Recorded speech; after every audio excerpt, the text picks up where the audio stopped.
Buenos días, maestras y compañeros. Mi nombre es Carla Rojas Beltrán y soy alumna de la Universidad Juárez Autónoma de Tabasco de la División de Ciencias Económico-Administrativo.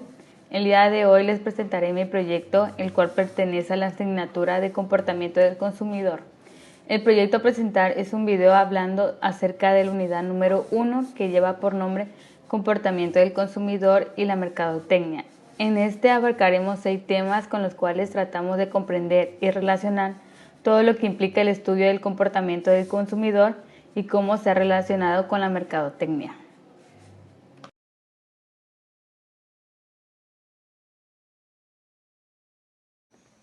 El primer tema del cual comenzaré hablando será acerca de la conducta y todo lo relacionado a ello. Como primer punto diré cuál es la definición de la conducta.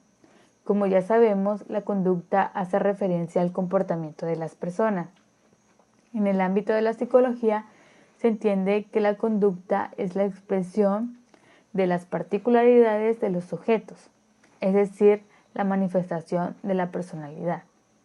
Es por ello que el concepto hace referencia a los factores visibles y externos de los individuos. Etimológicamente, la palabra conducta proviene del latín significando conducida o guiada, es decir, que todas las manifestaciones que se comprenden dentro de sí suponen que son conducidas por algo que bien pudiera ser interno o externo. Partiendo de esta idea y de las diferentes soluciones que se dedican al problema psicofísico, la conducta puede ser guiada tanto por los fenómenos psíquicos como por la influencia que ejerce el medio social sobre el sujeto. Desde una perspectiva idealista, se sugiere que la conducta es el resultado de los fenómenos psíquicos que se expresan mediante manifestaciones corporales en el medio externo donde el sujeto se desarrolla. Así, de esta forma se puede hablar de 2 tipos básicos de conducta. La primera es conocida como conducta-reacción. Esta es involuntaria y refleja que responde a diversos estímulos.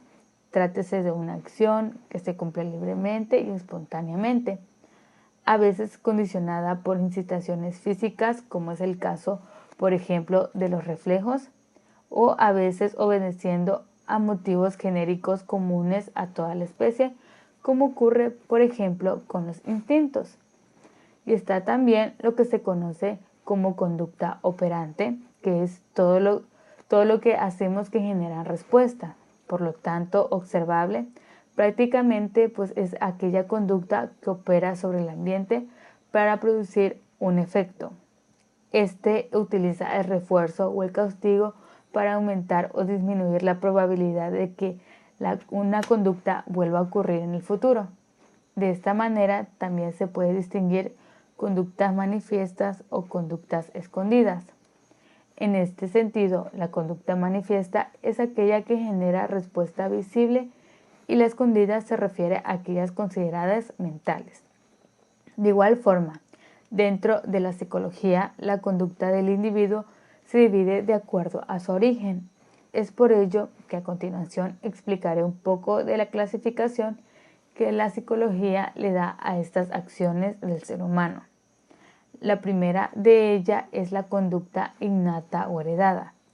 De acuerdo a la psicología, este tipo de conductas son aquellas que reflejan en primer lugar el ser humano y son naturales. Es decir, nadie nos las enseña. Un ejemplo de esta conducta sería mamar en el caso de los bebés. Posteriormente está la conducta adquirida o aprendida. Son conductas que se adquieren a lo largo de la vida. Pueden ser transmitidas por observación, comportamiento o como acto reflejo, o bien adquirirse por experiencia propia. Ejemplos de estos son aprender a leer, a montar en bicicleta o a tocar un instrumento, etc. Luego está lo que se conoce como conducta observable manifiesta. Este tipo de conducta la psicología lo relaciona con el medio ambiente que rodea al individuo y son físicamente observables. Estos comportamientos incluyen caminar, correr, hablar, sentarse, saltar, cantar, abrazar, pintar, comer, dormir, resolver problemas y otras actividades. También está lo que es la conducta latente encubierta. Son aquellas conductas mentales que tiene el ser humano, es decir, no son observables, pero existen. Tal es el caso de soñar, imaginar, pensar, etc. Por su parte, las conductas voluntarias son aquellas que son realizadas de manera consciente, es decir, la persona sabe que las hace y por ello las crea como voluntad propia. Y por último están las conductas voluntarias reflejas. Son conductas reflejos que el ser humano las hace involuntariamente, tal como respirar, tragar, incluso retirar la mano si sentimos cerca el fuego. Teniendo en cuenta esto, se puede hablar acerca de lo que son los factores que influyen en la conducta de los consumidores. Como sabemos, el consumidor es aquella persona que utiliza o consume productos. Ahora bien, el consumidor es una persona con necesidades, motivaciones, intereses, preferencias y contextos externos. Es por ello que en él influyen ciertos factores en su conducta. Algunos de ellos son los siguientes. El primero de ello es la cultura. Este es el factor determinante más elemental de los deseos y la conducta de una persona. Incluye los valores, las percepciones, las preferencias y las conductas básicas que una persona aprende de la familia y otras instituciones importantes. Posterior a ello están los factores sociales que también influyen en la conducta de un comprador. Los grupos de referencia de una persona, familia y amigos, organizaciones sociales, asociaciones profesionales afectan poderosamente las elecciones de un producto y de la marca. Están igual lo que son los factores personales vinculados a la edad, la etapa del ciclo de vida familiar, la ocupación, las circunstancias económicas, el estilo de vida, la personalidad y otras características personales que el comprador influyen en sus decisiones de compra. Los estilos de vida de los consumidores, todo el patrón de actuar, interactuar en el mundo también son una influencia importante en las elecciones de los compradores. Y por último están los factores psicológicos como la motivación, la percepción, el aprendizaje, las actitudes proporcionan una perspectiva distinta para entender cómo funciona la caja negra de la mente de los compradores. Aun cuando los mercadólogos no pueden controlar muchos de estos factores, son útiles para identificar y comprender a los consumidores en quienes los mercadólogos están tratando de influir. En último punto, para terminar de explicar este tema, hablaré un poco de la diferencia que existe entre lo que es la conducta y el comportamiento. Como ya sabemos, la conducta es el actuar o reaccionar de un sujeto ante cualquier estímulo, en un contexto determinado. La conducta es observable y se manifiesta en el mundo exterior. Por su parte, el comportamiento es el conjunto de respuestas y acciones que un sujeto toma frente a las condiciones ambientales en las que se encuentra. Estas respuestas se derivan de los estímulos que un ser vivo recibe del ambiente exterior o interior. Tanto la conducta como el comportamiento son términos utilizados para referirse a las acciones o reacciones que un sujeto tiene al interactuar con el ambiente. Las acciones de un sujeto dependen tanto de estímulos externos así como de su propia actitud. Ambos términos pues se relacionan con la interacción entre un sujeto y un contexto. Sin embargo, es común que se asocie la conducta a las acciones que un ser vivo tiene siguiendo algún motivo interior frente a su contexto. Es decir, la conducta implica una especie de guía o postura en la que se basan los actos al interactuar en el ambiente. En el caso del comportamiento, este se conforma de las acciones y reacciones de los seres vivos ante ciertos estímulos. De mi parte, eso sería todo acerca del subtema 1 que lleva por nombre la conducta. Ahora nos pasaremos al subtema número 2. El subtema número 2 lleva por nombre Análisis de la conducta del consumidor. En este apartado nos centraremos en analizar cómo la conducta y el comportamiento del consumidor ha evolucionado a lo largo del tiempo. Como primer punto mencionaré en julio de 1824 se realizó la primera encuesta de estudio del comportamiento del consumidor por Harrisburg, Pennsylvania, para las elecciones. Posteriormente, en 1849, se crea la teoría de aprendizaje sobre conducta por Ivan Pavlov, la cual se basaba corrientemente en que la gente compra solo aquellos productos que conoce y que anteriormente le han brindado buenos resultados, dejando de lado el análisis de muchas alternativas existentes. En el año 1853 sale a la luz la teoría psicoanalítica del aprendizaje por Sigmund Freud, la cual sostiene que las personas nacen con necesidades biológicas instintivas que rara vez son socialmente aceptables. En 1896 se realiza la teoría sobre el aprendizaje cognoscitivo por Jean Piaget, la cual trata del aprendizaje que posee el individuo a través del tiempo mediante la práctica o interacción con los demás seres de su misma u otra especie. En el año 1911 inició lo que se conoció como investigación de mercados, en el cual Charles Carlis de Curtis Public Group fundó el primer departamento de investigación de mercados. Para el año de 1943 se da a conocer la teoría de la pirámide de Maslow, la cual es una teoría psicológica propuesta por Abraham Maslow en su obra Una teoría sobre la motivación humana de 1943, que posteriormente amplió. Maslow formula en su teoría una jerarquía de necesidades humanas y defiende que conforme se satisfacen las necesidades más básicas, los seres humanos desarrollan necesidades y deseos más elevados. En el año de 1955 nace el concepto de segmentación del mercado demográfico. Así, posteriormente, para diciembre de 1970, se crea la teoría de aprendizaje sobre conducta, la cual estudió un cambio relativamente permanente en el comportamiento, el cual refleja una adquisición de conocimientos o habilidades a través de la experiencia. Posteriormente a este año, en el año de 1980, se inicia la investigación de segmentación, en la cual se introduce la estrategia como elemento de aplicación de los resultados de la investigación con conceptos de posicionamiento y segmentación. Para el año de 1990 comienza la explotación de nichos de mercados o microsegmentos. Un nicho de mercado, como bien sabemos, es una porción de un segmento de mercado que está compuesta por un grupo reducido, ya sea de personas o empresas que poseen ciertas características y necesidades comunes. En 1995 inicia lo que se conoció como la segmentación demográfica, en la cual se tienen en cuenta las variables de edad, sexo, género, relación, estado civil, etc. Para el año 2001 se crea los nichos de mercado, los cuales son mercados pequeños cuyas necesidades no están siendo bien atendidas, y hoy en día es común verlo.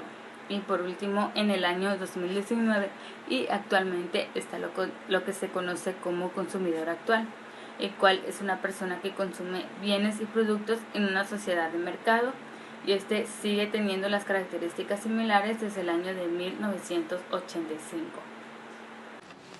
Bueno, ahora nos pasaremos a lo que es el subtema número 3, que se centra en analizar lo que es el comportamiento del consumidor. Comenzaré hablando sobre el concepto de lo que es un consumidor. Un consumidor es una persona o conjunto de personas que satisfacen sus necesidades mediante el uso de los bienes y servicios.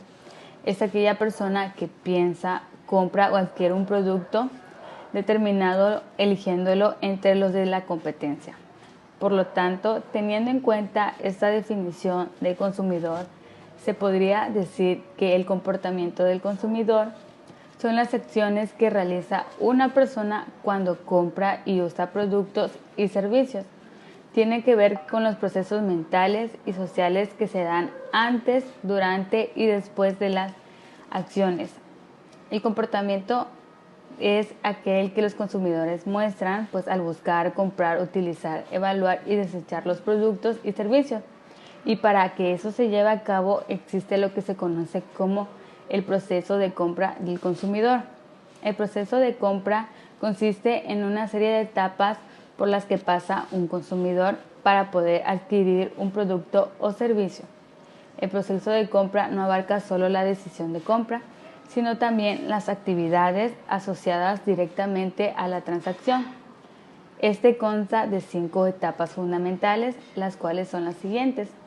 La número 1 es el reconocimiento del problema. Prácticamente es el reconocimiento de la necesidad o el deseo de compra. Implica el tomar acciones para satisfacer determinadas necesidades. El número 2 se refiere a lo que es la búsqueda de información. En esta etapa tratamos de definir qué sería lo mejor para comprar y satisfacer una necesidad. En esta etapa se determina cuánto tiempo y esfuerzo se invertirá para adquirir el producto. Después está el paso número 3, que se refiere a la evaluación de alternativas, donde se estudia los beneficios del producto. El consumidor descubre productos y marcas alternas que le hacen pensar en varias opciones de compra. Por consiguiente, está el paso número 4, que es lo que se conoce como decisión de compra. En esta etapa se toma la decisión final, es decir, si se compra o no el producto. El consumidor decide si es prudente realizar la compra o no. Y finalmente está el comportamiento de post-compra, que es el comportamiento después de realizar la compra. Además de estos factores, intervienen algunas otras variables como lo son el producto, la cantidad, la forma de pago, la marca, la fecha, tienda, estilo, tendencia y precio. En el subtema número 4 trataremos de analizar lo que es la importancia del comportamiento del consumidor. Es necesario comenzar diciendo que el comportamiento del consumidor es una de las piezas claves para vender con éxito en cualquier sitio. Las organizaciones se crean con la finalidad de satisfacer las necesidades que tengan y siempre tendrán un papel muy importante en el negocio. Un cliente feliz siempre volverá a adquirir esos productos que se le ofrecen. Por ende, es fundamental sobrepasar sus expectativas para mantener su fidelidad. Ante esto, siempre habrá un reto interesante, el cual es innovar para darle el mejor servicio al consumidor y que se sienta parte de la marca. Conocer bien a quienes le va a vender es uno de los primeros pasos para alcanzar el éxito en el mundo de las ventas. Sin duda, este elemento tan importante forma parte de una estrategia que es indispensable a la hora de crear objetivos. Es importante destacar que mientras más se conozca a los clientes, más oportunidades de triunfar se tienen, ya que será más sencillo responder a la demanda y por lo tanto satisfacer las necesidades mediante una buena oferta. Pero ese no es el único beneficio que existe. De igual forma, una de las razones por la que resulta importante conocer acerca del comportamiento del consumidor es que se pueden crear lazos fuertes con los clientes, lo cual se refiere a que una marca que logre entender a sus clientes y darle el mejor producto o servicio tendrá éxito.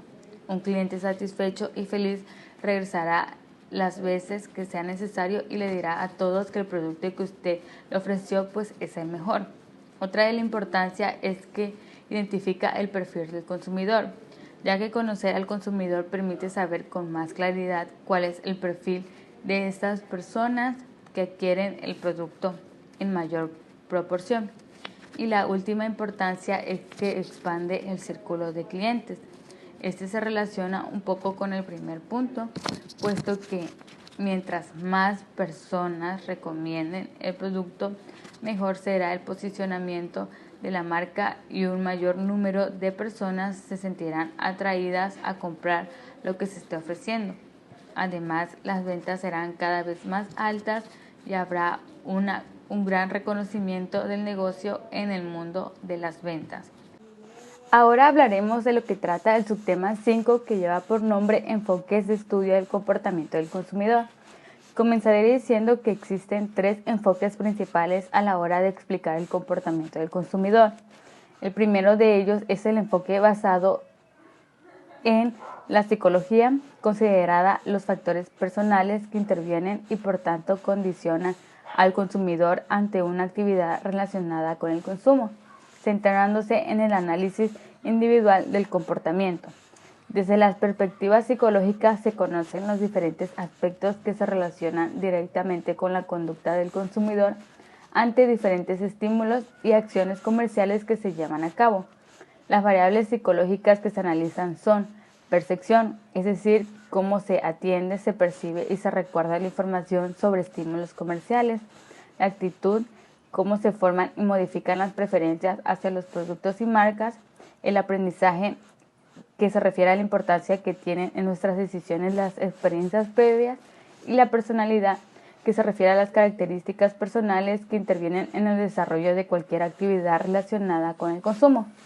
Por su parte, el enfoque económico parte de la base que el consumidor escoge entre las alternativas que el mercado le ofrece de una manera racional, partiendo de sus limitados recursos con el fin de obtener un cierto bienestar, administrando de forma eficiente estos recursos limitados. Así, el objetivo principal del consumidor es conseguir la mayor satisfacción con el consumo del producto, maximizando la función de utilidad que recoge la información evaluada de la satisfacción producida por los bienes. Y el último enfoque es aquel que está basado en la sociología, que tiene en cuenta otros aspectos que afectan a la conducta de los individuos, como los grupos de referencia, el liderazgo de opinión, la cultura y la clase social. Por tanto, complementa la aportación de la psicología incorporando los factores externos del individuo, variables ambientales externas, interacción entre los individuos y los fenómenos de grupos. El último tema que se mencionará es acerca del comportamiento del consumidor y su relación con la mercadotecnia. En la primera parte se mencionará las orientaciones que llevaron a que las empresas comenzaran a relacionar el comportamiento del consumidor con la mercadotecnia. El campo estratégico y aplicado del comportamiento del consumidor tiene sus orígenes en tres orientaciones de negocios filosóficamente diferentes que llevan a una tendencia de negocios muy importante conocida como el concepto de marketing. La primera de ellas es la orientación conocida como la producción.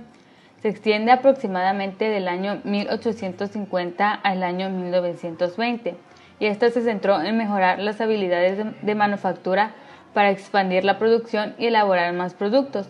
Los consumidores generalmente se alegraban con tener una forma genérica de los productos que buscaban. La segunda orientación es la orientación a las ventas.